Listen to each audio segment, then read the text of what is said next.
Good morning, everybody. My name is Mike Reagan. I'm the chair of the Family Practice Advisory Committee. It is 9:03, and I'd like to call the June 1st, 2022 Family Practice Advisory Committee meeting to order. Please be aware that this meeting is being broadcast via the internet, and those present in the boardroom may be visible to the public. Before I begin, I would like to take this opportunity to welcome those joining via Zoom and ask that they observe the following etiquette. Please state your name before you speak, mute your microphone when not speaking, and keep background noise to a minimum. We'll begin with a roll call to ensure we have a quorum. Members, when I call your name, please announce if you are present. I, Mike Reagan, Chair, am present. Fred Unger, Vice Chair. Present. Todd Dorton. Elita Munoz. Present. Mark Nadeau. He stepped out for a moment. He is here. Lisa Nash, the new Texas Medical Association appointee. Good morning, Dr. Reagan. I'm present. Good morning. Damon Schranz. Present. Outstanding. Dana Sprudy. Present. Great. Zubair Saeed.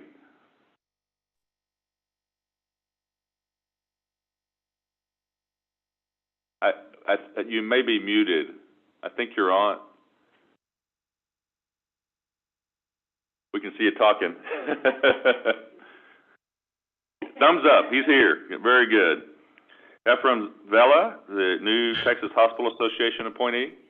And I'm present. Thank you. Outstanding. Zoe Wang. Present. Great. Eric Warwick. And Martin Ortega, alternate member.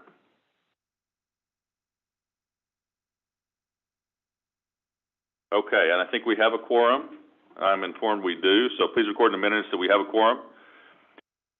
Members joining us virtually, to ensure we maintain a quorum, please keep your cameras turned on for the duration of the meeting. We'll be looking for your shining faces there. So some opening announcements. In terms of Texas higher education staff introductions, at this time we will have the coordinating board staff and invited guests present or on the call introduce themselves to the committee. We'll begin with Ray Martinez, Deputy Commissioner for Academic Affairs and Workforce Education. Got a thumbs up. Can others introduce themselves? You want me to go ahead and? Yes. Great. Thank you, Mr. Chairman. Ray Martinez, Deputy Commissioner for Academic Affairs and Workforce Education. My job this morning is just to very briefly welcome you all. First and foremost, to thank you for your public service on this important advisory committee. We appreciate the time and effort. We know everybody's very busy with work and personal schedules, so thank you for your service to this agency and to the state of Texas. I'm going to leave it to my colleague, Elizabeth Mayer, who is our Assistant Commissioner for Academic and Health Affairs, to give a more detailed welcome about some of the things that are going on here at the agency. I will say that that in addition to the work that you'll hear about from Elizabeth in terms of updating our state's long-term strategic higher education plan, which we call Building a Talent-Strong Texas, we're administering many different programs that are helping to respond to the ongoing needs of our institutions of higher education across the state because of the pandemic.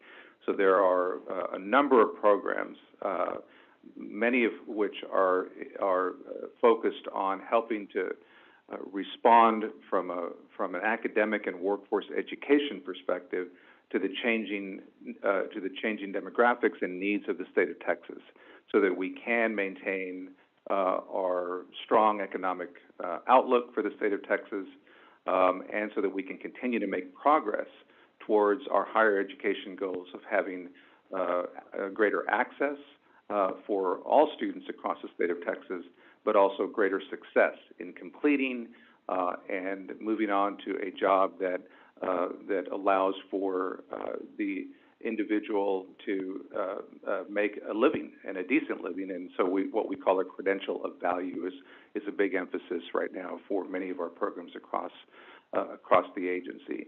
Right now, we are administering programs, for example, that are helping our institutions of higher education to incentivize, in particular, short-term credential programs that we are encouraging our institutions to take a look at, either as standalone credentials or embedded into existing degree programs or other type of credential programs, certificate programs, that will help our students, again, to be able to gain value for their post-secondary experience, whether they are trying to achieve an actual degree, an associate's, bachelor's, or above, or if they are in post-secondary education to receive some sort of a certificate or workforce education credential. So a lot of things happening here at the agency. I'm privileged to work with a very talented team of dedicated public servants. You have folks right here with you alongside as you conduct your business today. So again, thank you for what you're doing on behalf of the agency, and certainly on behalf of Commissioner Harrison Keller. We thank you for your service, and we welcome you to the agency today. Thank you, Mr. Chairman. Thank you. Hi, Elizabeth Mayer. I'm the Assistant Commissioner for Academic and Health Affairs, and I'm excited to be here. About 9 years ago, I was actually the staff for the Family Practice Residency Advisory Committee, so it is nice to see so many friendly faces. So I'll be giving an update in a little bit, but welcome, and to Ray Martinez's remarks, thank you so much for your service. We appreciate all that you are doing. Good morning. My name is Ernest Takis, Program Director here at the Coordinating Board, and I oversee the Family Practice Program.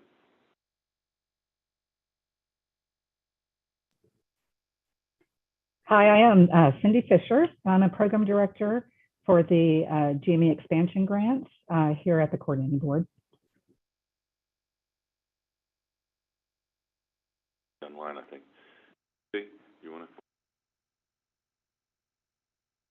Hi, I'm Cindy Passmore, and I direct the Faculty Development Center, which is in the Texas College of Osteopathic Medicine's Dean's Office at the University of North Texas Health Science Center. Thank you for having me here. Thank you for being here. And I think we've got a couple of folks on that first row.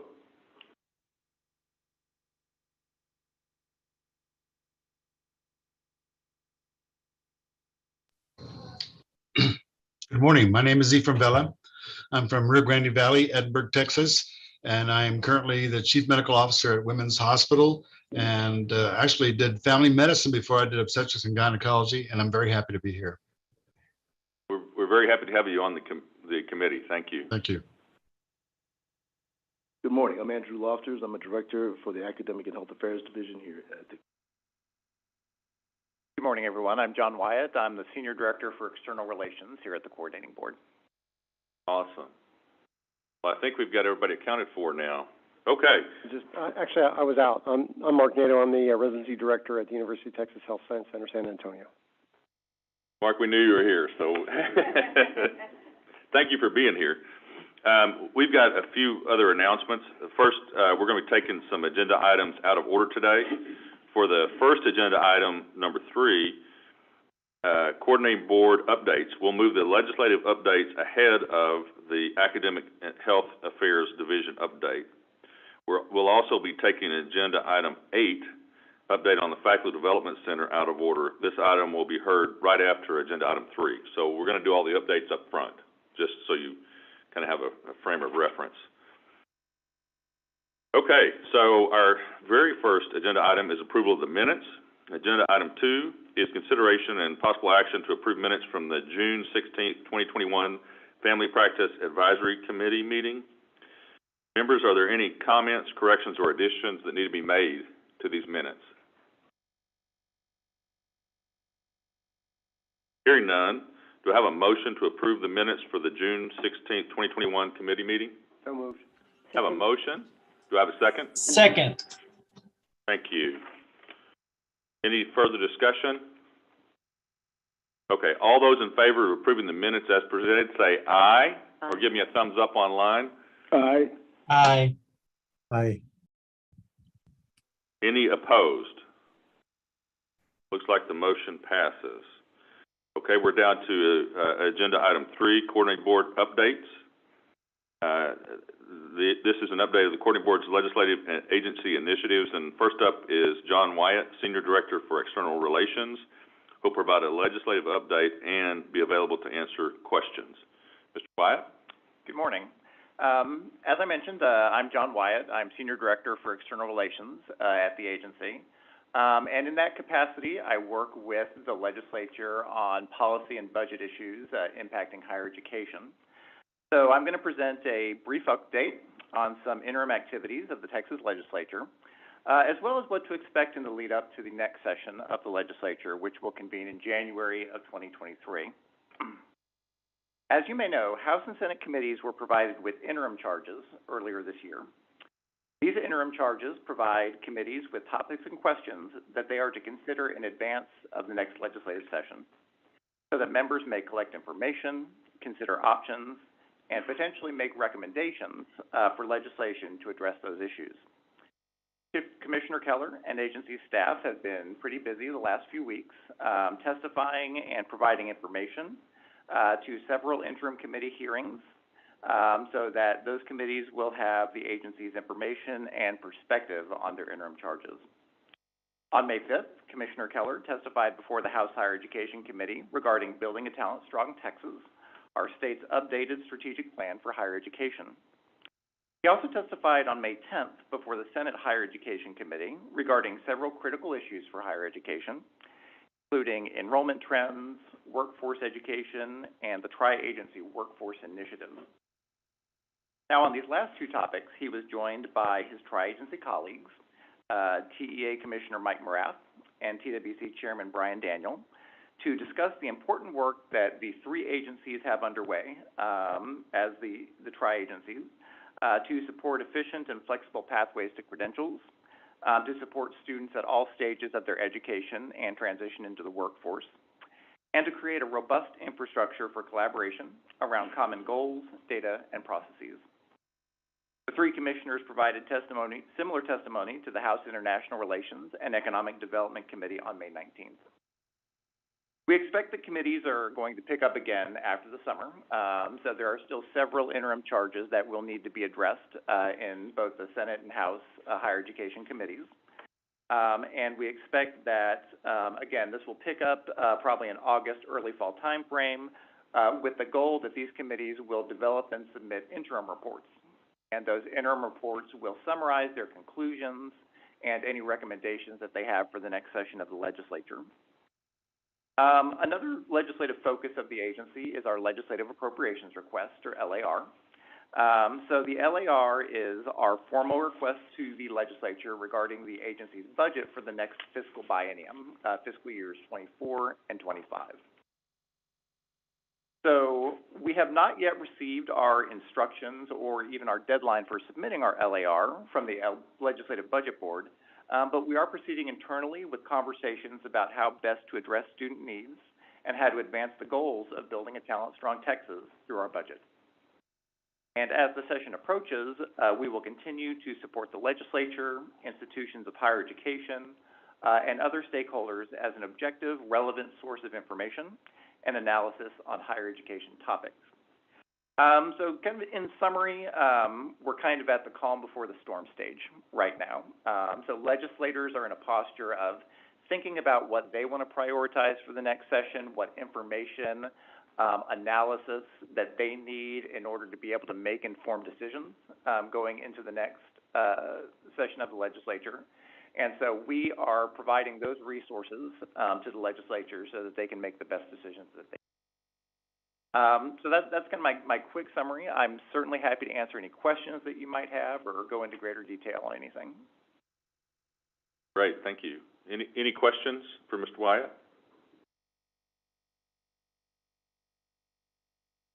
All right, thank you very much. Thank you all so much. Next up, we have Elizabeth Mayer, Assistant Commissioner for Academic and Health Affairs, who will provide an overview and be available for questions. Ms. Mayer? Good morning again. So I just wanted to give you a little bit of information on our refreshed strategic plan. So a little over a year ago, we at the Coordinating Board, in partnership with the Texas Higher Education Foundation, launched a project to update our state strategic plan for higher education. We held virtual listening sessions across the state with hundreds of employers, higher education leaders, policymakers, and other stakeholders. We engaged leading state and national experts, and we polled the public to better understand what Texas expects and needs now from its colleges and universities. At the January board meeting, the board adopted the refreshed strategic plan, which we're calling Building a Talent Strong Texas. Briefly, I'd like to highlight the 4 pillars of this new plan. So first, our new strategic plan widens the lens on who we're committed to serve through our colleges and universities. Our 60 by 30 text plan had primarily been focused on young working adults who will be aged 25 to 34 in 2030. We're not backing off the 60 by 30 goal for that young working population, but older working adults increasingly need to build their knowledge and skills to stay competitive throughout their careers. So we're raising the bar to also include a goal of 60% of our older working population, aged 35 to 64, to have a degree, certificate, or other post-secondary credential by 2030. Second, we're broadening the scope of credentials we're considering to include short-term credentials, industry-recognized credentials, and even skilled apprenticeships, along with traditional degrees and certificates. But we don't just want institutions to make up new credentials. We put an important marker down that all credentials we count should be credentials of value, which translates into positive earnings for students and families. Third, Building a Talent Strong Texas includes broad new goals for strengthening colleges and universities' roles in promoting research, development, and innovation to propel our state's competitiveness well into the future. Our previous plan was entirely silent on research and development mission, which is striking given the growing importance of research and development to our economy and the priority the governor and the legislature have placed on it. Now we've included new goals to increase annual private and federal-sponsored research by $1 billion a year and to increase our production of research doctorates to 7,500 a year, which is an important metric for the strength of our university research programs. Finally, across every goal for a Talent Strong Texas, we plan to emphasize the importance of renewing our commitment to equity. Over the past decade, Texas added more people than any other state in the nation. 95% of our growth was in communities of color. So if we're not advancing our goals equitably, we cannot achieve our goals. So at this point, I just wanted to give you a bit of an overview and invite you to go to our website. And we'll be continuing to add more information on the strategic plan in the coming months. And later into the year, I think we're also going to provide some dashboards which go into the details of those metrics. So I just want to give you guys a bit of an overview of our new strategic. And then I'm sure many of you are already aware, at the January board meeting, we also added a new medical school. The board approved the University of Texas at Tyler, and they will begin enrolling students in fall 2023. And having an entering class of 40 students, increasing to 160 students by year 5. None of the 15 existing medical schools in Texas are located in the Upper East Texas region. UT Tyler is confident that many of its graduates would remain in East Texas, increasing the number of physicians in the region. And then as we were putting the material together, I thought you guys would be interested that of the existing medical schools for 2020, we had produced approximately 1,800 graduates. And then lastly, just regarding some specific agency news, we're actually going to be moving downtown to the Capitol Complex in September. So the agency will be moving into the 14-story building that will include a cultural venue, plaza amphitheater, 5 stories of underground parking, and wellness space as well. Our building and the adjacent Barbara Jordan State Office building will both open in September along the Texas Capitol Mall.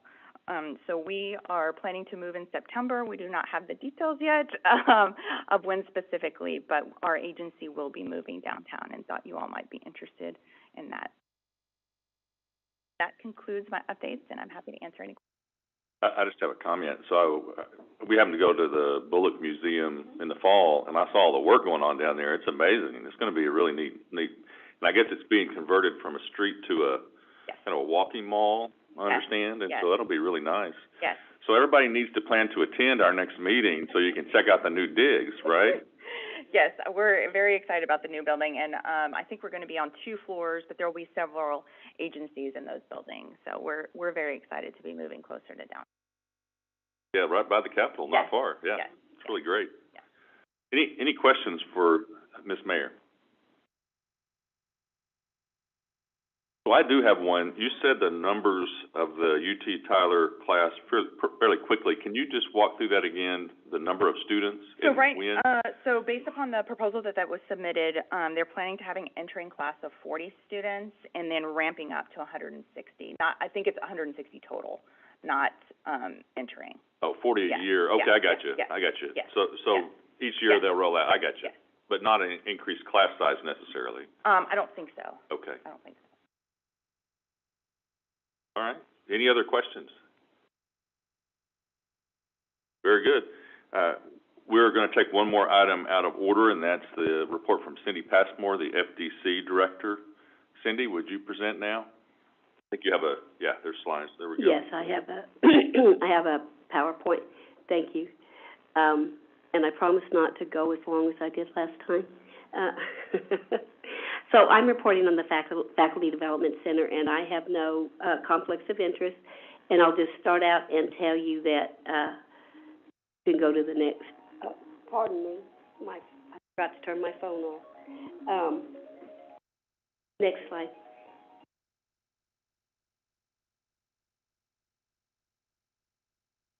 So let me tell you that the Faculty Development Center is now 10 years old. Next. And so it was our birthday a couple months ago. But this is really was more of a reincarnation and not a birth so much. As 3 of the board members can attest, the fellowship is still very similar to what it was when it was in Waco. But I have a few numbers for you. Let me just tell the folks what we do. We improve medical education by providing enhanced academic skills and understanding of educational processes to individual faculty, departments, and residency programs. And under the Office of Educational Programs, TCOM FDC works in collaboration with colleagues to plan and present a variety of programs. So we do all kinds of stuff. And we do that via the Graduate Certificate in Academic Medicine Fellowship, which is our flagship program, the Family Medicine Leadership Conference, which is held here in April in Austin, Chief Residence Conference, which we just held, one virtually on the 19th and 20th, and one face-to-face on the 27th and 28th in Fort Worth. And then we do our on-demand or outreach workshops and training, and we'll do resource development. Okay. So the fellowship, let me just share a few numbers with you. 95% of our fellows have been Texans, 64% of them, that's over the history of in Fort Worth, 64% have been females, 74% are straight family medicine, and if you add if you add the FM, ONM integrated, we have 78% of our fellows have been family medicine. And one more, on June the 10th, we will have 77 fellows that have finished the fellowship in Fort Worth. The next slide is really the most important slide that I really wanted to share with you today. These are the numbers that we have achieved since our inception. And over the last 2 years, the fiscal year 21, which is what we're officially reporting on now, we had 9 fellows. This year we have 8, and that'll make our 77. And our leadership conference in 21, we had 64, and we just recently had 36 attendees. And since our inception, that was 568 encounters. Our Chief Residence Conference remains popular with 79 and 87 over the last 2 years, and a total of 721 trained Chief Residents. We see a lot of those folks again when they enter faculty positions and come back and do the fellowship with us. That's not uncommon. And just since 2015, in the preceptor program, we've trained 96 preceptors. And on our outreach or on-demand workshops, we have trained in 236 venues. Some of those are repeated at the same programs or medical schools. We've had 3,364 training encounters. What that is that any medical department, medical school department, or family or residency program can ask us, and we will come to the program and do training, whether that is faculty development, leadership training for residents, team building, strategic planning. We talk about milestones and clinical competency committees and all kinds of things. So whatever kind of training that the individuals need, that we're willing to do that, and we've been able to do that for no professional fees. We do have to charge travel if we travel, but we do those virtually too. Team building works very well face to face. I'll just say that we tend to do that. Next slide. I'm about done here. That's just a couple pictures I did want to share with you. We tend to have fun while we're doing it, and we've run several scholarly activity curricula that have been successful with residency programs. And I believe that communication is important, but these two quotes represent the way it really goes. The single biggest problem in communication is the illusion that it has taken place.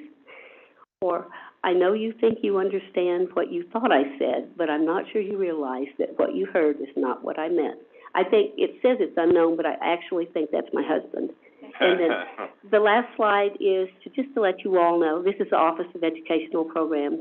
We're not all hard work. We work hard and we enjoy ourselves too. So thank you. Does anybody have any questions?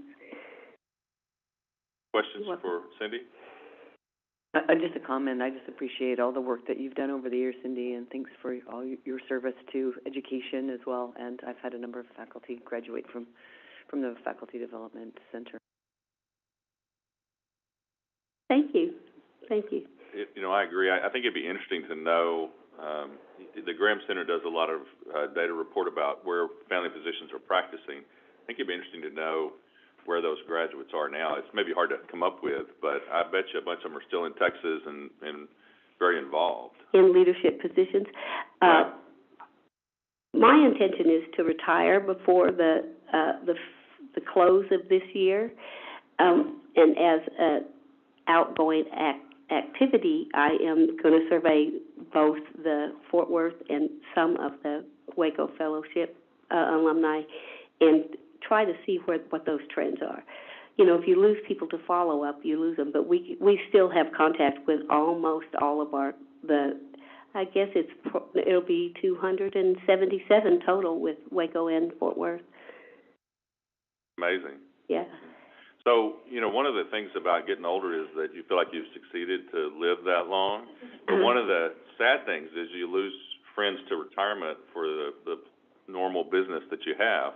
Yeah. So, congratulations on the retirement. Thank you. Do we know what's going to happen? Who's going to follow in your stead, or? We are looking at someone that is, Dr. Manson is currently on the staff, the Senior Educational Program Manager, and she's certainly more than competent, and a lovely lady that many of you know from having worked with her. And that's where we are. There's, it's nice to get to pick your successor, but everything I think will work out well. And she knows the programs well and has a solid grounding in educational theory and that sort of thing. Well, the very best on retirement. I hope it's what you need and want. It is. It is. That's good. For a long time, I cried every time I thought about it, and then one day I realized that my husband had been retired for 8 years, and maybe it was time. So, and I really appreciate all the support from all of you and your guidance over the years. It's very important to all of us. Thank you. You're welcome. Any other questions or comments for Cindy? All right, we'll move on to the next item. We're moving into the action items, so we're getting kind of into the meat of the agenda.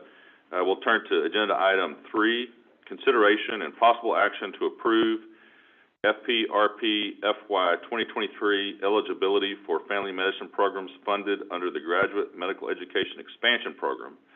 This is an action item. Ernest Jaquez, Program Director for Academic and Health Affairs, will provide an update on program eligibility for consideration and approval for fiscal year 2023 funding, and then will be available for questions. Ernest? Thank you, Dr. Reagan. So yes, this section here is programs that are being considered for funding for fiscal year 2023. These are programs that have met the eligibility of the 36 months in operation, as described by Tech Code 61.501. So on the chart here, the first one on the list, HCA Houston Healthcare, they are now eligible and will be eligible for funding beginning September 1st of 2023. Their initial program start date was July 1st of 2019. So they bring to the table 30 residents. These are ACGME approved residents for consideration. The next 3 there are programs that are coming online in 2024, and as you can see, they're going to bring about 84 additional residents at that time. So with that being said, HCA now is eligible again, and is seeking, I guess, approval from the committee for funding. Reagan? So there's really only one program that is eligible based on the 3-year requirement. That's the HCA Houston Healthcare Program. And so, any questions for Ernest about that, about the process? Do you understand what we're doing? We're adding one more program into the list, potentially we're considering adding one more program into the list. Yes, sir. Yeah, so it's 3 years is the rule, and so we're only going to vote on the one, is that? Yes, sir. Yeah. That's correct. Thanks.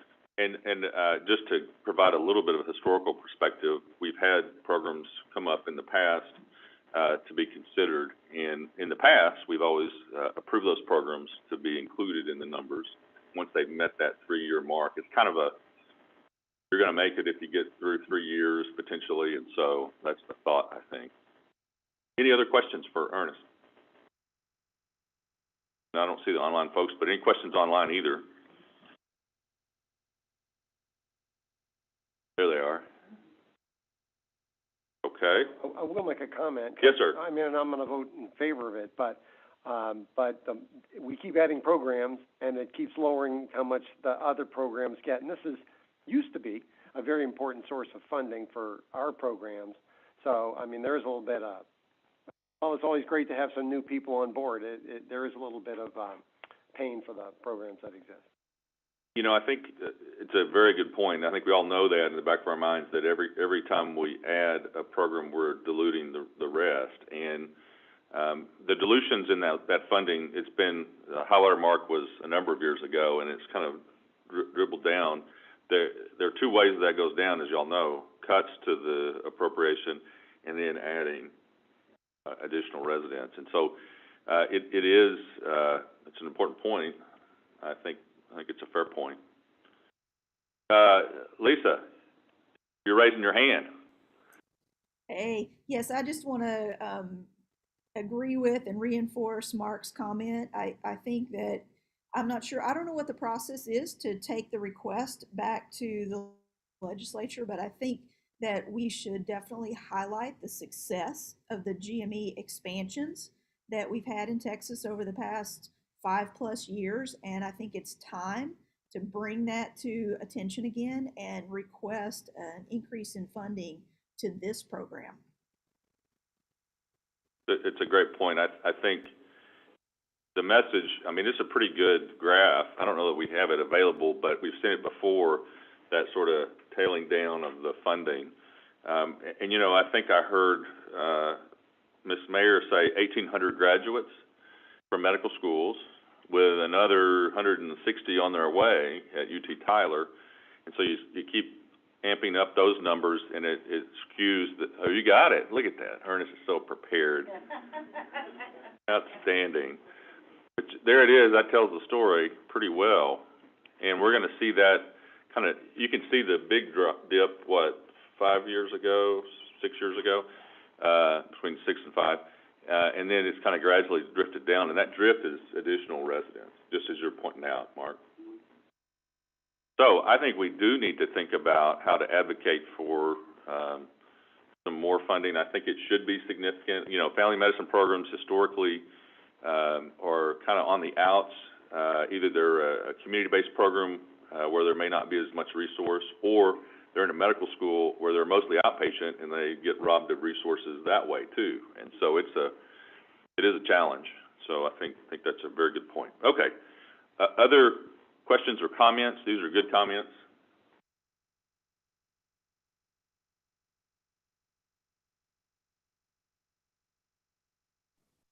I have a quick question. Yes, yes.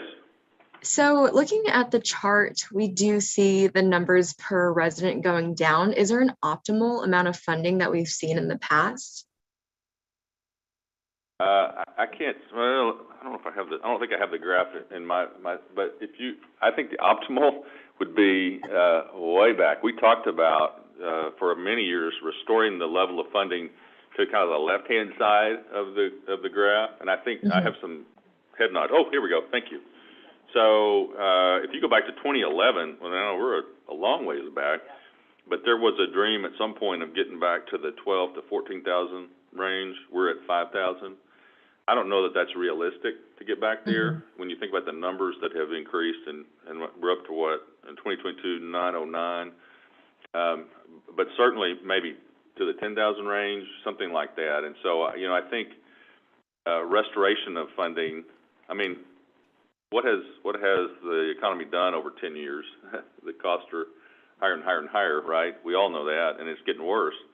So that's the historical perspective, I think. And do you have a comment on that, Mark or Dana? Just doing a little back of the envelope math. You know, for my program was $250,000 or something in that ballpark in terms of what the drop off has been.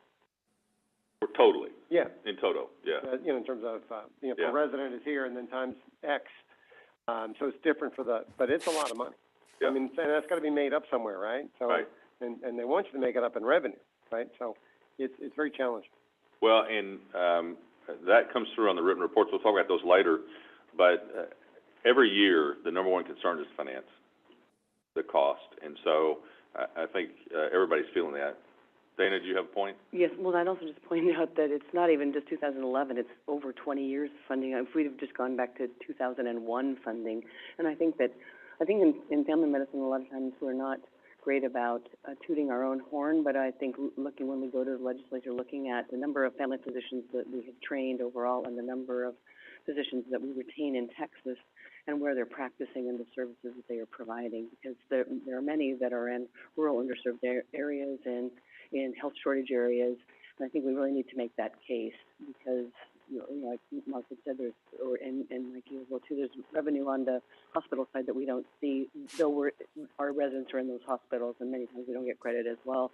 And so I think this is a shocking graph to look at 2001, over $14,000 in funding per resident per year, now to where we are at 5,000. I think it's shocking, and I think that there are those that are interested in really funding education and building family physicians for Texas and retaining them in Texas need to look at this and help us, train the next generation.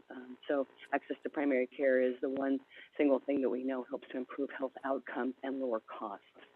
We don't, a lot of times we don't get the credit for that. So I think that if a dollar spent to educate a family physician has so much downflow consequence that I think we just need to make that case. And then we have lots of people that are very skilled at doing that. But I think that graph is shocking. Mike? Absolutely. I think getting the information into the hands of the right folks, we as a group don't reach out to the legislature, but I think we have colleagues who can do so. And the story is pretty compelling, as you say. The graph is really speaks loudly, I think.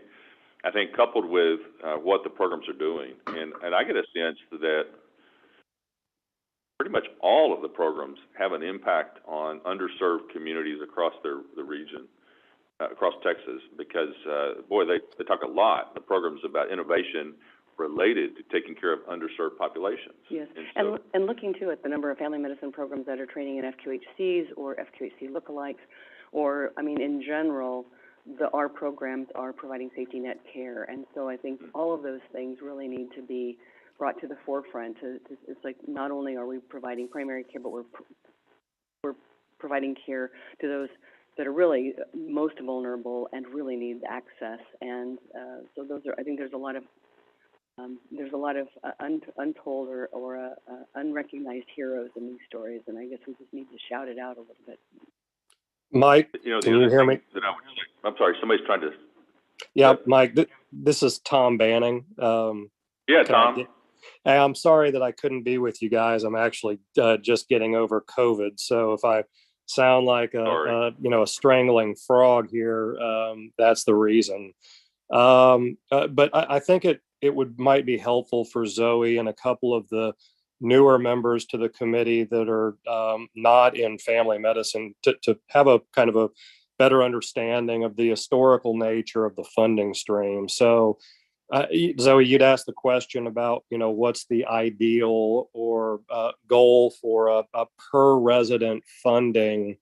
And we've always tried to target right around $15,000. When the program started back in the early 90s, that was the per resident family medicine funding. Obviously, that is dependent upon what the legislature appropriates, and it's also kind of variable based on the number of residents that family medicine residents that the state is producing. And as you can see from the yellow bar, we were pretty consistent for a while in terms of the number of programs and spots. And then, come really around 2011, 2012, we started the residency programs and medical schools were challenged to increase enrollment and increase positions.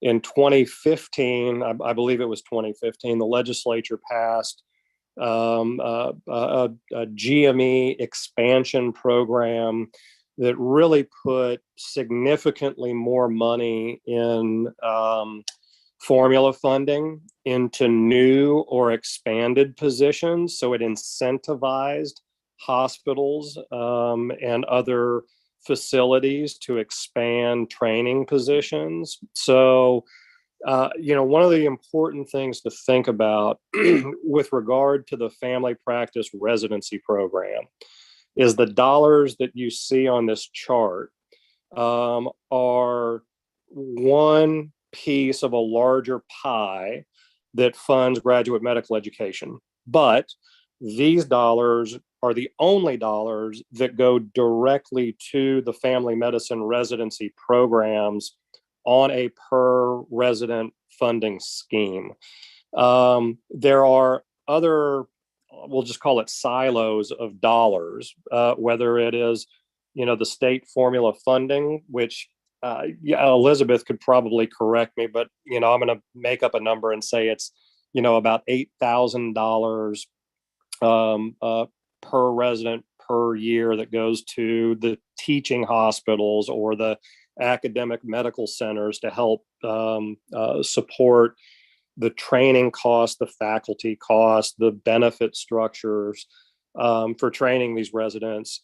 And then for the new programs that came online after 2015, either the new programs or the expanded positions, they actually saw, I believe it was $150,000 per resident in additional funding on top of the, 10,000 or 6,000 or 5,000, whatever the family practice residency program is, that went to the teaching hospitals and the other facilities to supplement their training. So I think Lisa mentioned, we're doing a really good job of expanding positions, new positions to meet those students that are coming out of medical school.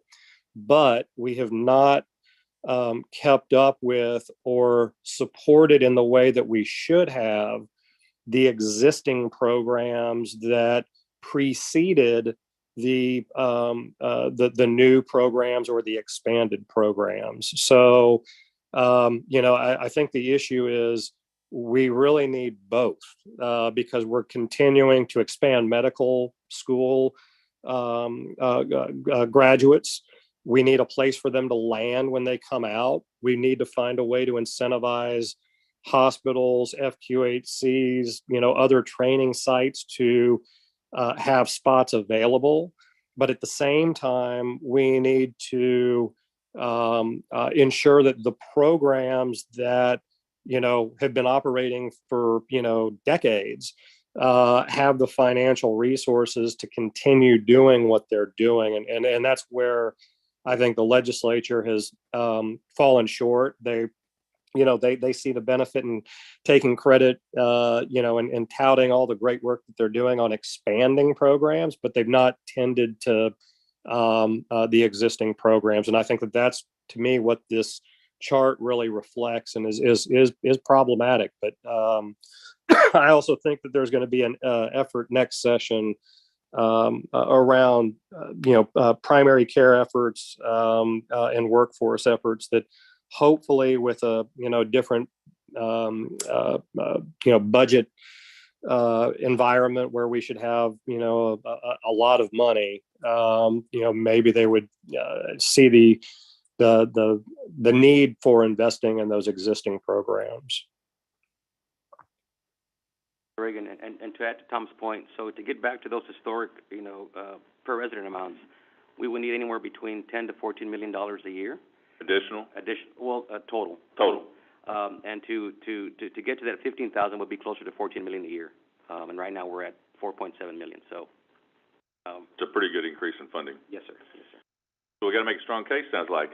I'm glad Tom's on the call. And this isn't inflation corrected either, right? So in 1990, that multiplier would be 2.2. 1,000, the multiplier would be like 1.7. So correct. Even when the graph looks. Yeah, if you put in inflation, it would be pretty nasty. Yeah. So I was making the point. Thanks, Tom, for being on, and we're looking for you to help lead the charge for us on advocacy. And I'm sure that individually members of the group may be willing to help out with that. Sounds like, and so certainly I am, and I think others are. And so I'll bring us back to the agenda item. And it's related to eligibility for the HCA Houston Healthcare West University of Houston program being added for FY 2023. Any other discussion about the addition of that program?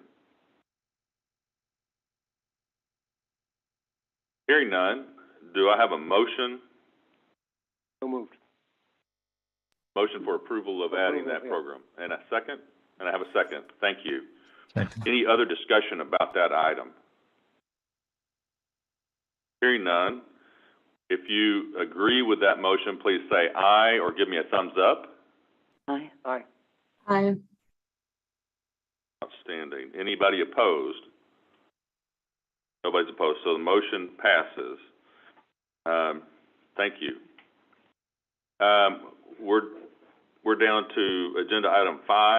This is also a meaty issue, and this is the FY 23 funding scenarios. So we're considering and taking possible action to approve fiscal year 2023 funding recommendations. This is actually the reason we exist, is to make these determinations. And so Ernest is again going to provide the committee with some funding scenarios. We've drafted up, based on previous meetings and discussions of the committee, some potential recommendations. And so, Ernest? Yes, sir. Okay, so just a recap of fiscal year 2022. This is how we'll probably end up the year. So the appropriation was $4.75 million. We awarded 34 programs, certified 922 residents, and we're actually able to fund 909 residents at $5,005.49. For support grants, that total of $200,000. 100,000 of that went to 40 residents doing rural rotations. We did not receive any public health rotations, so we did not make any awards for that. The other 100,000 went to the FTC for the total of $4.75 million. Now, up to the funding scenarios, Assumption A will not apply anymore because we will now add one new program, so we move on to Assumption B. This supports the existing programs already in the pipeline with the addition of one new program. You've got three options available for consideration. The difference in the options is the FTC support. So option one would fund the FTC at $100,000, option two at $50,000, and option three would eliminate funding for the FTC. This also includes 40 residents for rural rotations at $2,500, three public health rotations at $2,000, and basically we would fund 35 programs, and we anticipate about 952 residents. And the different per resident fundings is as follows. For option 1A, 4,773. Option 2A, 4,826. Option 3A, 4,878. So, Ernest, could I ask a question? yes, please. Just for the public health and the rural rotations, the funding that's not used, could you just remind us again where that funding? So those, so for example, with the public health this year, we rolled that those $6,000 back into the main operational grant and increased it by $6,000. So anytime we have any kind of a withdrawal, if we can use it that year, we will. If not, we will roll it over because we have carryover authority. So I think this year we anticipate, 4 residents that will not complete their rural rotations, but we'll use that money in the fiscal year 23 allocation process. And does that get allocated back to, distributed across different residency programs? Correct. Like, so it's just reassigned the amount To the main per resident? To be fair, in the past, it may go two different directions, back to the programs, or if it's a very small amount and it wouldn't be meaningful, sometimes it gets rolled to the FTC in the past. Is that Correct. right? Correct. Yeah. So there are a few options there to deal with that Yeah. leftover money. Yeah, thanks for the clarification. I just needed to be reminded. Thanks. So the big difference really is FTC support. Correct. That's the one kind of variable in that. Given that we've approved that number of residents, it kind of rolls out. And so, and historically, we've been at the 100,000 support level for FTC. Correct. For the last, for biennial, we've been at 100,000. I think I changed it a few years ago when the numbers fell again, but of the last few years, right? Steady 100,000. Yeah. Correct. Yeah. Okay. Any other discussion or questions? One other point, the number of funded residents, we're trying to be a little bit conservative with those numbers, just because they fluctuate every year depending on the off-cycle residents or residents completing their training early. So we're trying to be a little conservative. So that number could change. This is an estimate, so it could change come September when we receive the actual rosters for the program. It would only change downward, though, correct? Correct. And I have a question that's related to that. So I think you presented last year 922 certified residents and funded 909. Right. So explain the difference in that. The difference of those were off-cycle residents who didn't meet the criteria for a full award, or residents that were completing training within the first couple of months of the allocation process. It kind of ran over. Correct. Just into the okay. Correct. So potentially that would affect that number this year, this coming year as well. Every year there's always a case for the off-cycle and folks completing early. So that number of funded residents will come down slightly, which may increase the per resident amount just a little. Yeah. You know, we've talked a lot about funding where it needs to be and where it's not, which is, I think we all see the need of that. We had this goal of trying to stay above 5,000. Of course, we've dipped below that lately. I guess several years we've been below that. And so I think we do need to think very seriously about trying to get the funding restored to a better level. I think that's a must as we continue to grow. And we will, as we know, we'll continue to grow, right? There's additional programs down the line, and they need to be there to provide those graduates. Okay. Other questions or comments?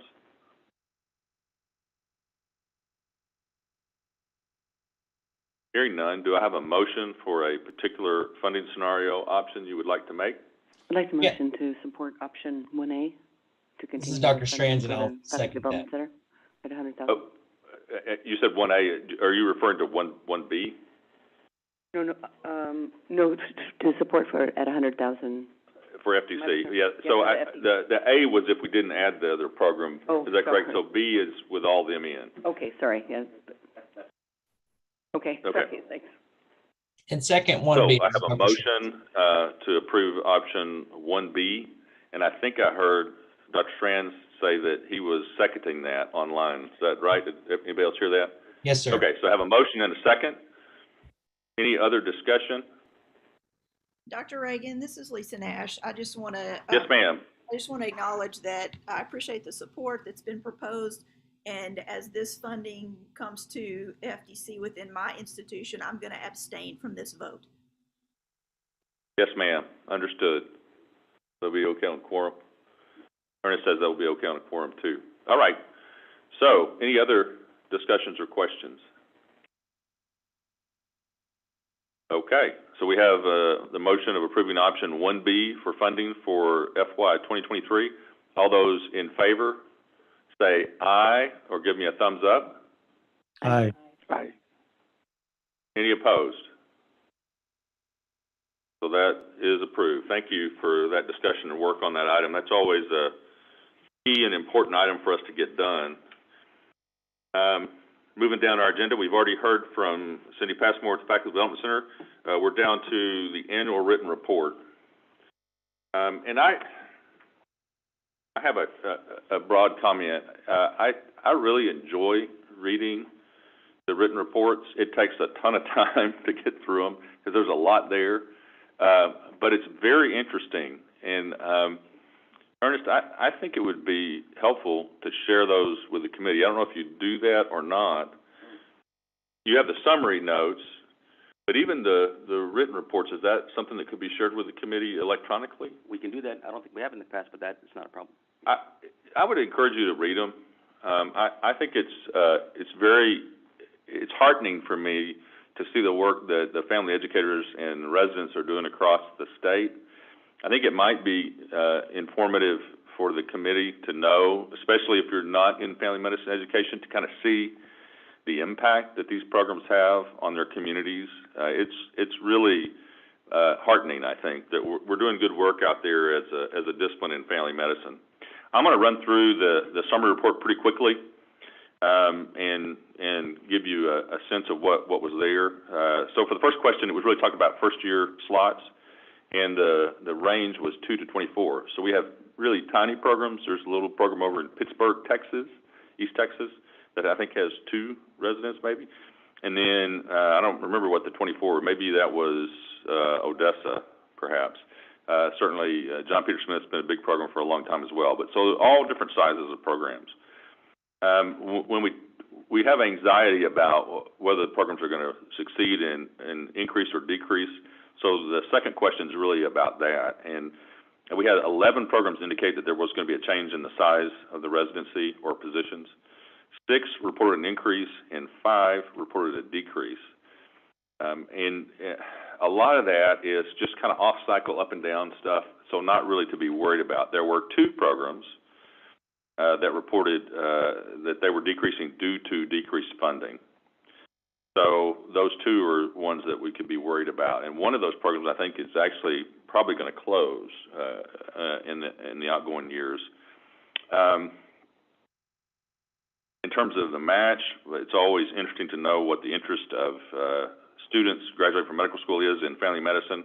And all the programs reported filling their first-year positions, and only a few did not fill in the match. So that's an encouraging sign that there is interest from the students. We asked about the arrangement you might have with a medical school for programs, and I don't think people really understand the definitions very well. When I read through the answers, I felt like some of the answers I would have answered differently if I were the program director. But those that were answered, the highest frequency was 18 affiliations, 8 were located, 3 were sponsored, and 6 programs reported no connection with the School of Medicine. We asked about medical student third-year training sites at your residency. 32 said yes, only 2 said no. The range of students training in the programs was from 1 up to 129, with a total of 1,177 third-year medical students being trained in these residency programs. We asked about funding to support clerkship training. 8 reported yes, so the majority no. The scope of the funding was kind of all over the place, from 0 to 1.8 million. 3 programs reported in the $1 million range of funding, and I really think it may be a definition question to some degree, but some programs are including quite a bit of funding from a medical school. Often those programs were located in a medical school, so their budgets include kind of a mix of duties, perhaps. In terms of describing recruitment activities to attract underrepresented populations, lots of different things there. Probably the broad sort of average of presentations is that many of these programs are in FQHCs or FQHC-like settings, and students are seeking that out as a mission to treat the underserved populations. A lot of different discussions about EEOC rules and strategies. One program did mention that they train the interviewers in unconscious bias training. A number mentioned DEI training, diversity, equity, inclusion. One program favors applicants who have lived in a health profession shortage area for 5 years or more, which is kind of an interesting strategy. The next question was really related to fulfilling the legislative intent of family medicine residency programs. And here we heard a little bit about the pandemic blocking some activities, maybe a rural rotation or a inner city rotation or whatever it might be, public health rotation, that kind of thing. But some mentioned that they were successfully delivering on those. Probably the most interesting question was the describe innovative programs in your residency. And there were just oodles. I couldn't cover all of them, but there were broadly categories. So there were curricular innovations, including leadership training, procedural training, point-of-care, ultrasound, all kinds of things like that. Medical Spanish, addiction management, motivational interviewing, lots of behavioral health activities. Also some co-mingling of training within the Family Practice Center with social workers coming in, social worker students coming in and working with behavioral health students coming in and working together. It's kind of a multidisciplinary education, which I thought was really exciting. And then there were a number of innovations that described the care of underserved populations. And that might be a free clinic somewhere, that might be an FQHC status, that might be things like clothing closets and pantries to provide food, and just a host of activities. So very interesting. And if you're going to read just one section, I'd read the innovations when you get those, because it's really interesting what programs are doing. So the next question was really around the challenges. I mentioned this before, but much discussion about finance. And the discussion we had previously about trying to restore levels of funding, I don't think you'd find a program director that wouldn't say the same thing. They're seeing the strain on their finances. So I think that's absolutely true. There were a number of programs that talked about the impact of COVID. Many programs reported that residents were redeployed out of usual rotations into caring for surge of patients, and I think that's probably broadly true across the state. One thing I thought was interesting was some discussion about burnout and fatigue of residents and faculty. And, you know, you can't read a medical newsletter without hearing about how half of the physician workforce is burned out now. I think the pandemic certainly had that legacy. One program did report losing its sponsor There were several programs that reported challenges in pediatric patient numbers and OB patient numbers. Several programs said that there were problems with away rotations, so they're like a rural rotation or a public health rotation, that they don't get funding from their sponsor when those residents are away, and so that makes it challenging for them financially. We had a question about how can the committee help, and one of the big requests was just around funding. There were a few other kind of specific requests, and actually we had 6 program directors. This is tied for the most. I think last year we had 6 as well, who asked for contact. And so there were some specific requests about maybe developing funding for international rotations and things along those lines. So that may be something we hear more about down the line, perhaps. But that's the written report summary, kind of quick and dirty. Any questions?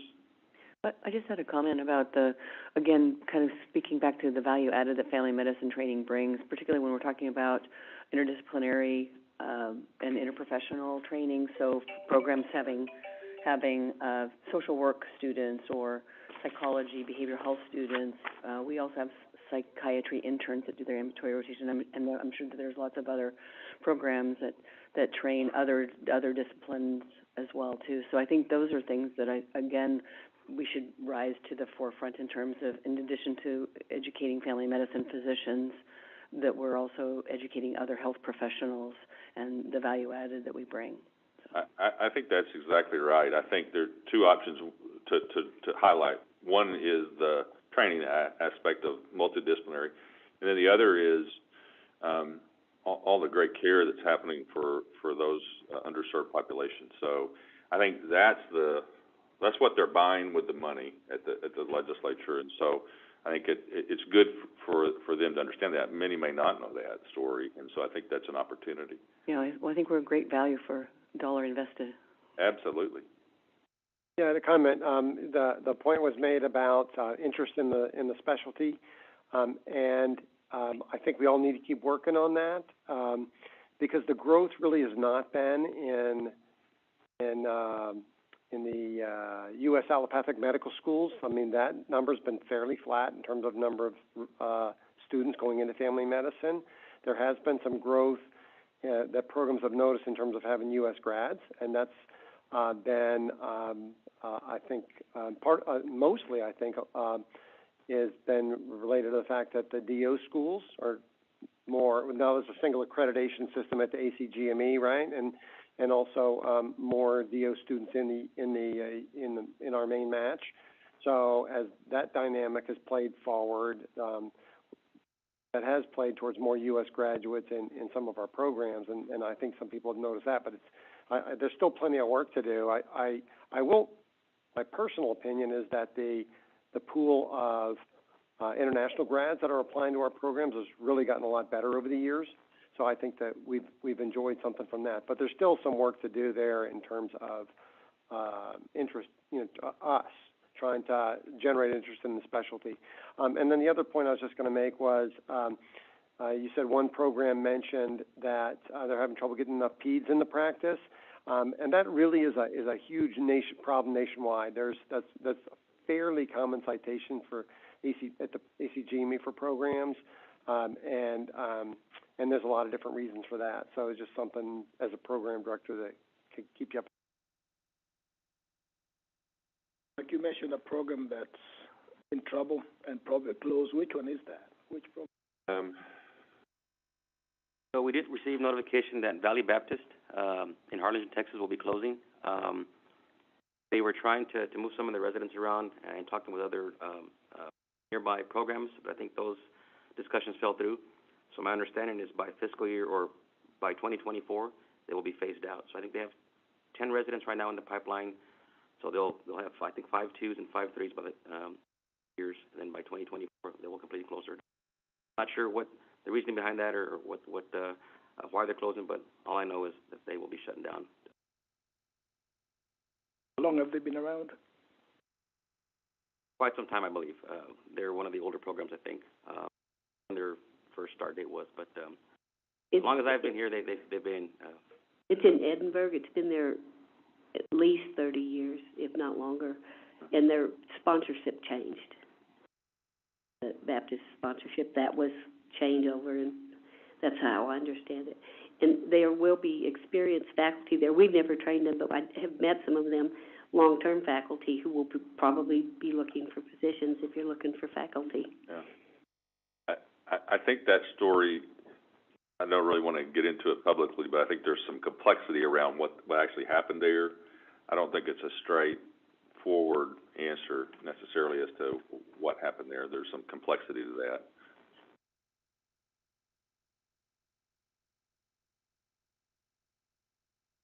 Okay. Any other questions or comments? All right. So we'll move on to the next agenda item, which is the annual financial report summary. Agenda item 8. A discussion of those reports is going to be led by Dr. Fred Unger, the Vice Chair. So Fred, you ready to go? Thank you, Mike, and thank you for being here. Thank you, everybody, and thank you for allowing me to do the nebulous work of dealing with numbers. It's quite a challenge, and I appreciate Ernest and all the work that you do to put this document together for us every year, and then I have to sit down and look through the numbers and make sure that they all add up. You know, fortunately or unfortunately, depending how you look at it, you know, when you have less to deal with, less monies to count, it's a little bit easier than when you have a whole lot of money to count, and our money has definitely been dwindling over the years, and I'll do the same thing in echoing the fact that we need to do more. Tom, Mr. Banning, help us out here in trying to get more funding for our residency programs. It is also amazing to me that a place like Valley Baptist is closing, a place where the need for primary care is extremely huge. So we need a bigger voice somewhere to help when it comes to funding. I mean, all these programs, whenever they close, all the common denominator in all of this is money. And so rich aunt or rich uncle somewhere that we can call to solve some of these problems for us. So anyway, this is our report, fiscal year 2021, annual financial report from the residency programs across the state of Texas. I have that beautiful task charged on me, and I'm glad to do it, and I do it every year, and it's been exciting to watch how the changes are happening. So with that said, this is actually a reflection of what was funded for the year September 1st, 2020 to August 31st, 2021. Again, the financial spreadsheets, if you see them over there, have been shared, and I hope everybody has had a chance to at least glance at it. There's a lot of numbers in there, and we want to be able to help you guys navigate through them and get an understanding. I'm going to sound like a broken record here, but just remember that all residency program, all GME programs are not created equal. As we navigate through this financial document, just remember that you cannot compare, you know, yourself to another residency program of a similar size because there's so many other factors involved in the funding, so many other factors involved with the numbers that you see over here. And hopefully I'll be able to help you understand some of those issues as we go through them, okay?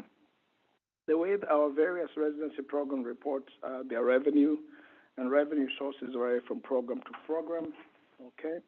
And so bear that in mind as we go along. And so you're going to see some programs that have numbers like 0 recorded for revenue.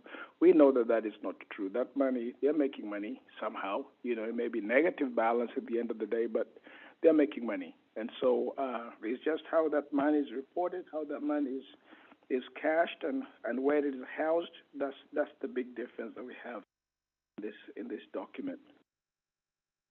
Okay, so the financial report is a crucial part of what we do, and I commend all the residency program for the hard work that you do with the little money that we have. And so it is extremely important that we follow through this very, very carefully and look at your program, compare yourself to other programs, and look at the revenue sources that all the other programs have as well. Okay, so we continue to commend you guys for the hard work that you're doing in trying to get this thing done, and especially during this COVID era that we're dealing with. COVID has affected a lot of programs, has affected a lot of monies and the flow of monies, or the lack of that flow and yet our residency programs have continued to do the hard work, actually more work for less money, and we've done it very well for the most part. So I'm thankful for that, and I appreciate you guys for what you're doing. Okay. In the year 2021, the coordinating board funded a total of 880 residents in 33 programs, an increase of 66 plus 2. Of course, there are some of those people that are off cycle. So it's actually 68 residents and 3 new programs that were eligible for funding in 2021. The new programs were Scott and White, Round Rock, which had added 19 residents. The TIGMA program in San Antonio added 24 residents. And the UT Rio Grande Valley, the NAP program, added 15 residents to the fray. So that's a total of 66 residents, plus 2, of course, are hanging behind. And so you see a huge number in increase in residency program trainees. And once again, like we talked earlier, that may dilute the funding a little bit, but we'll keep working with what we have, and hopefully with all these comments that we placed over here, we can show some added value to what we are doing for the state of Texas, and the retention of doctors in the state of Texas, primary care medicine where they are needed, and hopefully that can make a change for us financially down the road. As we go down the report, I will try to spend more time on the columns that I believe affect everyone, affect all the residency programs, and less time on those that are more specific to the individual residency programs. So let's look at the total revenue column, okay? The total revenue generated by each program varied from a low of $297,132 at UT Tyler, which is a small Pittsburgh program, I believe that's a rural program out there, to a high of $30.6 million at Conroe. These numbers are basically, these programs have been at the top and at the bottom just about every year for the last several years, and so this is not something that's unusual. Once again, the monies that these residency programs have, the revenues that are reporting, are completely different. Some of them are required to report some of those monies publicly, but some of them obviously not, based on what we are seeing in this document going down the line. So I'm going to talk more about that as we go down here. The values must not be looked at as face value again. Remember, we are not all created equal, and we have different revenue sources that we report, okay? So some of these programs, and I'm not saying not necessarily Conroe, but some of our programs have foundation money, they have local funding, they have grants from the federal government, not very many state grants, I can tell you that, because otherwise all of us will be asking for those, okay? And then the institutional support also varies from program to program, especially if they are affiliated with a residency program or with a medical school, like Dr. Reagan said earlier, okay? The total revenue generated by all the programs was about $237,525 million, which is quite a bit of money, averaging about $7.1 million per program, okay? With that said, let us remind everyone that in fiscal year 2021, $5 million was appropriated, for every residence, per resident by the coordinating board for residency training in Texas. There was about $17,102 that was carried forward from the year 2020 appropriations, and that's something that we talked about earlier. What happens to some of that money if it's not used in one particular year, it's just carried forward to the next year and hopefully spread across the board. And as our chair said earlier, if it's a number that's too small to be able to benefit all the programs, we just send it over to the faculty development program. Okay? So the board approved a total of $223,110 for support grants for the year 2021.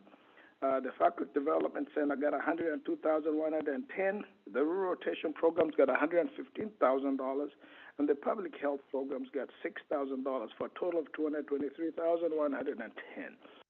Okay, and that's also reflected on this document if you guys look at it. Okay, so if you look at that and you subtract, the amount from the $5,017,000, which is what we had.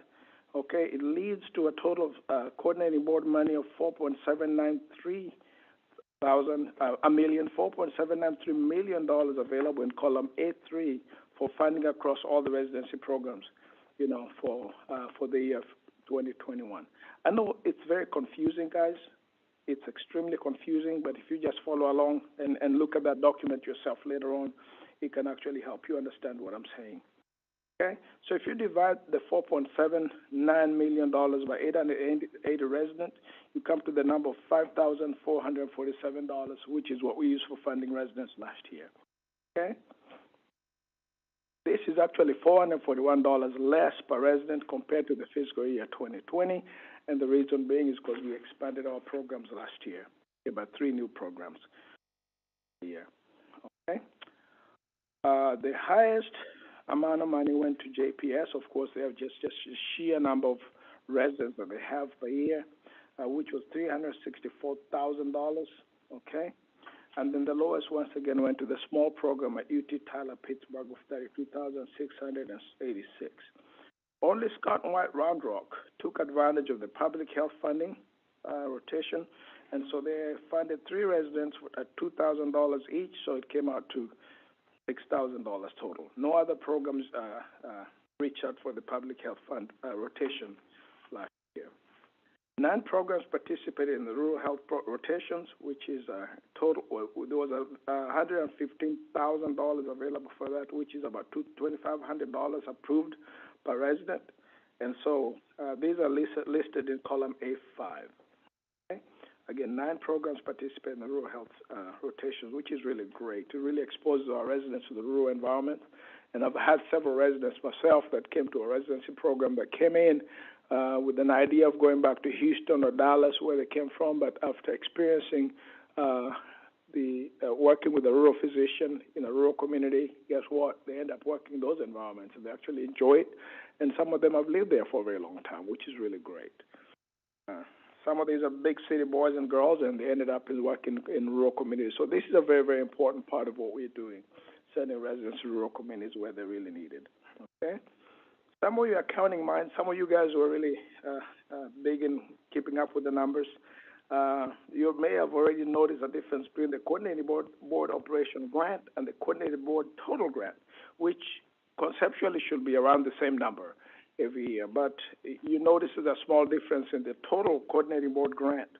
And the reason being, that's coming from $4.79 million to $4.92 million. The reason being is that we add all the support grants, support money, that's the public health money, for schools like Scott and White Round Rock Plus, added to what was appropriate to them that year, and that gives you the total coordinating board funding. So, for example, there's 9 programs that had $2,500 per resident to go out there to work in the rural communities or rotate in the rural communities. We take that money and we add it to what they had of the operational grant. So you see a bigger number, the total grant, total coordinating board grant is higher than the operational grant just because of that reason. For example, JPS had $364,997 appropriated to their total number of residents, plus $22,500 who took advantage of the rural rotations. So their total in the total coordinating grant is $387,497. So that's why you see the small difference there for some of the programs, but most of the programs, the numbers remain the same. Okay, so we had an expended balance of $5,000. I don't know what happened there. There's not an explanation as to how we ended up with $5,000, which program did not expend $5,000, but I did not have that information. But anyway, that money must be returned back to the coordinating board. Maybe, Ernest, can you give us any light on that? I guess it's the A&M HSC program. Yeah. 5,000 unexpended. Yes, I believe those were rural rotation that were withdrawn. And just to make a clarification, so the appropriation for fiscal year 21 was $5 million. And if you may recall, we had some additional money that was freed up through some refunds and some cancellations of rural rotations. And I think that totaled about $17,110, if I'm not mistaken. Mm-hmm. So we rolled that into the allocation process. So the allocation was actually $5,017,110 across the program. So that's what we used as a baseline for creating the allocation for fiscal year 21. So that might be the discrepancy in the coordinating board dollars you see. Additional 17,000 that was free. That's the carry forward that we had from year 2020. Correct. Was $17,000. Yes, and that's how we ended up with the $5,017,000. Yes. So as always, there's no interest on the coordinating board grants. There's no program allowed to take the money and put it in the bank and generate interest. If they do, we want it all back to the coordinating board. So none of that was reported. That number should always be zero. Okay.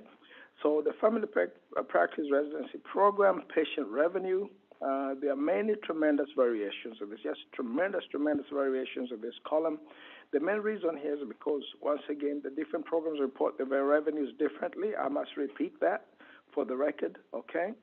So there's different institutional agreements that some of the residency programs have depending on where they are housed or where they do their work. And so with those agreements, there's some financial ramifications to the program, away from the program, and this and that. And so you're going to see a lot of variations in this area. And so who captures the money, who stores the money, and who does all the accounting for the program depends on the institutional arrangements that they have to be able to allow the program to exist within that institution. And so some programs report zero in this area. Once again, we know better. That's really not the case. It's just where the money is cashed, is captured, and who stores it, and what information is available for the public, okay? So we have some programs with as high as $14.8 million and some as low as zero, okay? So that's what it is.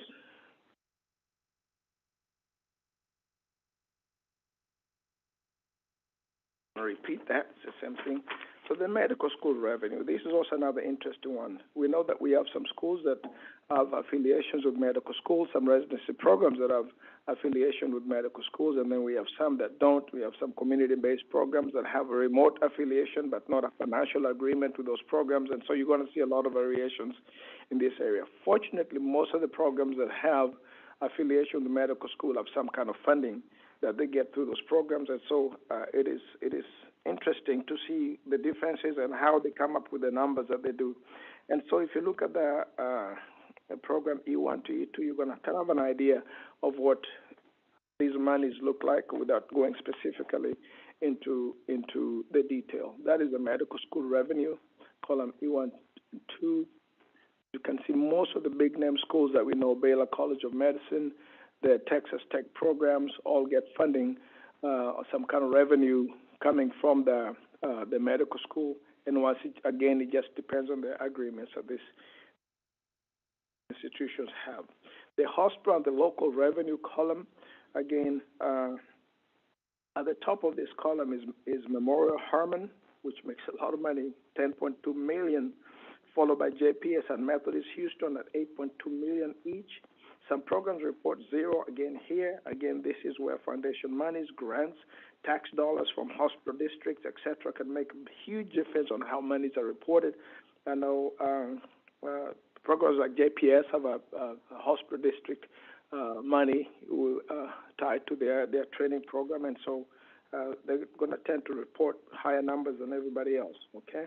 The rest of the hospital and local revenue columns are really straightforward, and you guys can look at that for your own edification. And then we have the federal revenue. Conroe always leads this, the Conroe Medical Education Foundation, and this year they went up by $4.4 million for this fiscal year 2020. $4.4 million, from the fiscal year 2020. So their total money was $9.6 million for federal revenue, and they were the only program that actually reported federal money, federal revenue. There's other programs that reported other revenue, okay? This is the column H16. That's Texas A&M program led with $5.03 million. Conroe, once again, $3.5 million. UT Southwestern, $2.5 million. So if you guys have other source of revenue that the rest of us can tap into, please let us in. You can share the wealth, or if you at least can share the well with us. Show us where the well is, and we'll try to get to it. Money is always good for residency training. So if you cannot share the wealth, at least share the well. Show us where the well is. Okay? So the revenue cost column, if you look at that again, This can look very scary for many programs, but remember, revenue and cost ledgers and how they're reported vary significantly. This column is also important to help the coordinating board identify at-risk programs within our ecosystem. Just remember that the total expenditures for all the programs based on cost per resident, faculty cost, personnel cost, operating cost, all those things are included in here. All are reflected on the back of this report, and you can look at this again on your own without having to go into the details of all the numbers as to what's happening in that area. Okay? So for the programs that reported total expenses higher than their total revenue, example, Baylor University Medical Center, the DTAR program in Victoria, Texas, and Waco Family Medicine, you notice that their cost ledgers are higher than their total revenue. That, in simple mathematics, you always worry about somebody who's taking, we have a saying in Kenya where I come from, if you earn 4 and you spend 5, you don't need a wallet, And so that is always a problem, and whenever we see that, we always worry about those programs, their long-term viability. Fortunately, for some of these programs, they have agreements within the institutions of how to defray that cost, and usually at the end of the day, when they end up with at least a zero balance or even a positive cash flow at the end of the day, depending on what they have available. And Ernest can explain a little bit about that. Those programs like Waco, I know they have the foundation money, that helps them defray some of this cost, and so does Baylor. Okay. Yeah, these programs have other sources that will make up this negative amount, donations or other philanthropy or other assistance. So, you ask, just to make sure that we're in contact with these residents that look like they're in the red and are in jeopardy of closing. So, we do ask that they provide us with some kind of an explanation as to where that source of funding is to make up that difference. A lot of it, like I said, is through other sourcing, philanthropy and whatnot. So. Right. So yes, they may seem to be in trouble, but they are not, because at the end of the day, they have other wells that they can tap into and help them at least come up with a zero net effect at the end of the day. So with that said, I think that is the end of my report. There's a lot of numbers involved in it. I don't want to bore you guys with specific numbers. I just want to kind of give you a broad brush on things that affect all of our programs. And if you have any specific questions that you want to ask, we're here to answer them. Thank you very much. So, Fred, thanks for reviewing all those numbers. There's a lot of data there, very interesting data. I think the first thing I always think about when I see these is apples and oranges across programs. That's just, we've tried, I don't know how many times we've tried to get that to be apples and apples or oranges and oranges. But I do think it's interesting. If we were the board of directors of a $237 million corporation, where the sources are broadly, and most of it, $108 million, according to the report, is from hospitals. $78 million is from patient care. $23 million is other, which is all over the place probably, and then $5 million is from the coordinating board. So, I think programs have leaned into hitting up the hospitals and probably programming around that, and then of course certainly patient care driving a lot of that. So that's another part of our story, I think, in terms of the challenges. But thanks, Fred, for going over that. Any questions or comments for Fred? All right. Like, I think. Yes, sir. Just a comment, and I think this needs to go to Tom Banning's ears. Every year we've looked at this number, and I keep kind of a 5-year, report for myself on how these numbers are trending, and they are very comparable to what we saw earlier on those graphs that we saw, and the numbers constantly are going down. And if I could just make a personal comment in this area, it is up to us to decide how long a residency program has to hang around before they can, before they can become eligible for funding. And so is 3 years really the magic number this time when monies are less? Do we need to have a discussion on extending that number of years to 5 or something? At least we can delay that for some time, see if those guys can remain viable, and a little bit longer before we can approve the funding.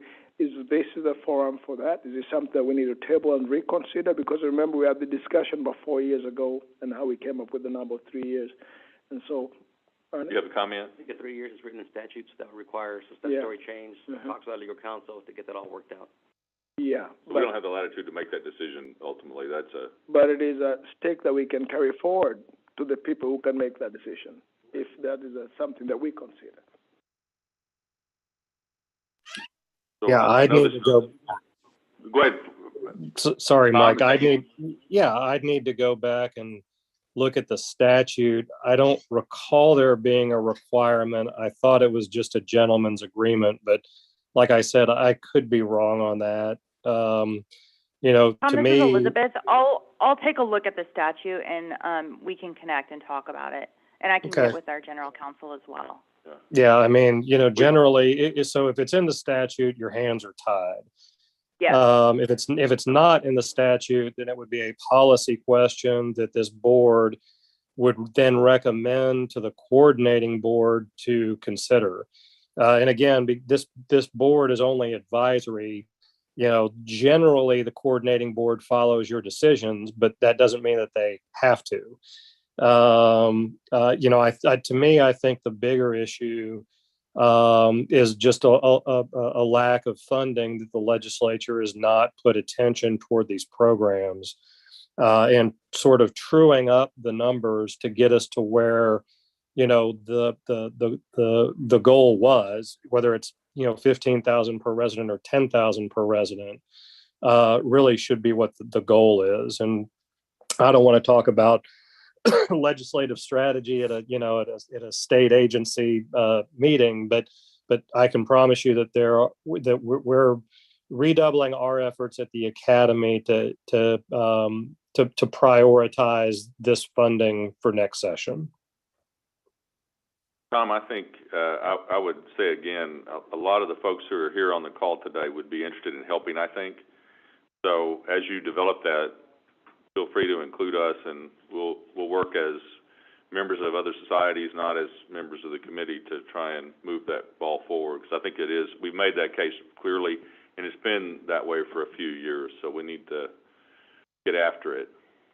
I think we need a rallying cry. You know, I liked the Texas Tech call several years ago. Their call for their lobbying was to be tied for last on funding.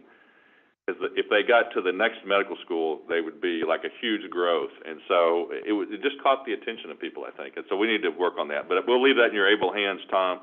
Yes. Thank you. We're going to move on to the next item, which we're getting close to the end, is item 9, selection of chair and vice chair. This is consideration of possible action to approve selection of chair and vice chair for fiscal year 2023. It is an action item. We're going to start with the vice chair. Do I have any nominations for the vice chair position?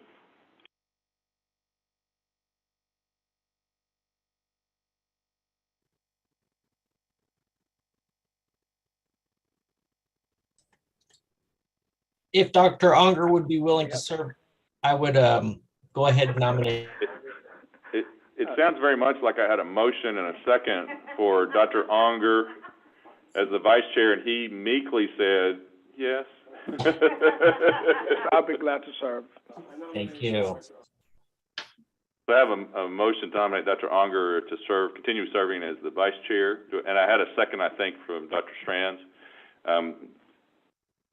Any other discussion about that? Any other nominees? Okay, we'll call the question. All those in favor of approving Dr. Fred Unger as the vice chair, say aye. Aye. Aye. Aye. Any opposed? So congratulations, Dr. Unger. You get to do it again. Thank you very much for the honor. Now I get to ask about the chair. Yes, sir.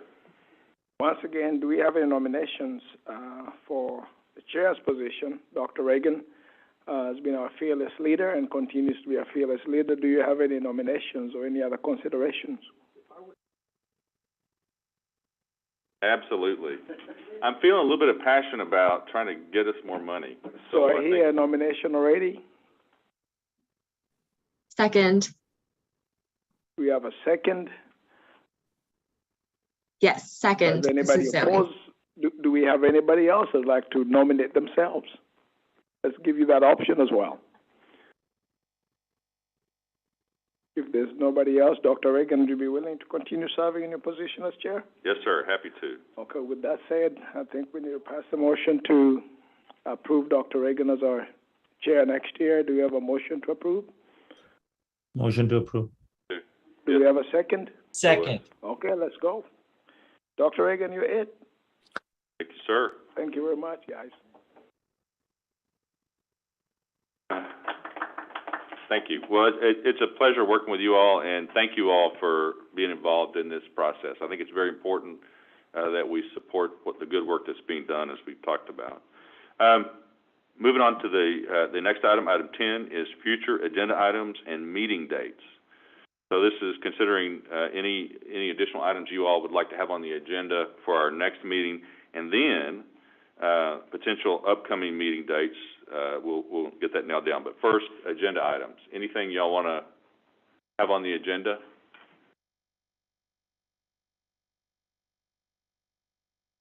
Maybe a strategy toward some of the conversations we've had around ways to improve funding or legislative strategies, and maybe with TFPs.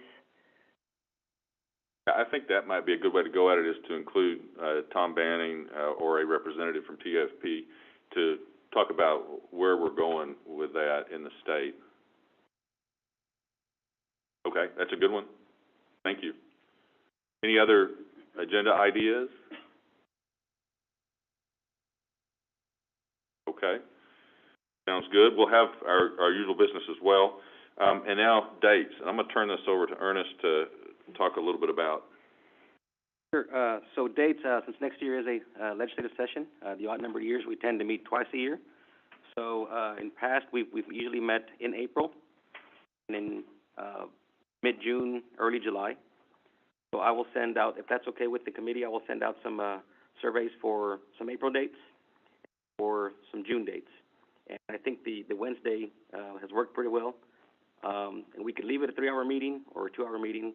I was thinking the April meeting we can take care of the reports and financial business, and then leave the latter to everything with regards to funding and eligibility of programs. Just at each meeting and shorten it. The only other thing is we're moving to a new building, and I think meeting space will be a competition amongst the. So we no longer have our own board space. We have to share with the other agencies, and so as far as I know, that calendar is actually not available quite yet. So Ernest will do his best to kind of, when we get that solidified and we have access. Get in there early for us, Ernest. and honestly, I'm not sure if the hybrid will be an option at that time, but we'll certainly notify everybody if that will be an option. Otherwise, I think the expectation is in person. So I will send that information out as soon as it's available, along with the surveys for the dates. Okay. Let's see. The only other thing also is want to clarify on the program closure, Valley Baptist. They were not included in any of the funding scenarios. They have not submitted applications and indicated they will not submit an application. They were left out. They were included on the summary reports because they were required to meet that contract obligation. So with that being said, the items that were voted on today, these recommendations will move forward to the board in July. Those dates are July 27th and 28th. So they will go to the Committee of Academic Workforce Success on the 27th for approval, and then the following day for the board for the final. And also that expectation also is in person. So we'll be open up to the public, of course. But I'll represent the group on those dates and deliver that. Correct, and I'll send you the information, materials for that specific those specific days. So we'll have that. I believe Elizabeth should be available also. Good. No question. Okay. Okay. Any other comments about dates? We good with those? Okay. Cindy? Can I just make the comment that the April meeting works really well and tends to have good attendance? If you do that the Wednesday before the Family Medicine Leadership Conference, which we have been holding in conjunction with the C. Frank the interim session of the TAFP, the C. Frank Webb lectureship. Yeah. We might want to see when those dates are too. That's a good suggestion, actually, because there may be more people in Austin. Sometimes we'll have pretty good attendance for those. Right. We can put them together. We'll have to get that. Tom could probably give us those dates right now, but that might be a good one to shoot for April. Tom, do you have those dates? Not be with us still. We'll get those dates and look at them. And I don't know if this throws a wrench. Legislative session starts in January. So if you want to have the conversation. Late. Yeah. Well, so I think what we were saying is that the other bodies are going to lead that discussion, and we're going to have a report about how it's going, I think, was the gist of that. Okay. Just wanted to.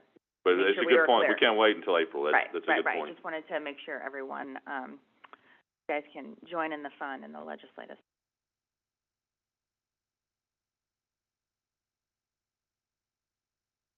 Okay. Very good. So I think we're at the end of our meeting. Look for communication from Ernest about the future dates. We're going to be in person, is what you're saying, and so plan for that. And why wouldn't you want to come see the new building, right? And so this concludes our meeting at 10:48. Do I have a motion to adjourn? Have a motion and a second?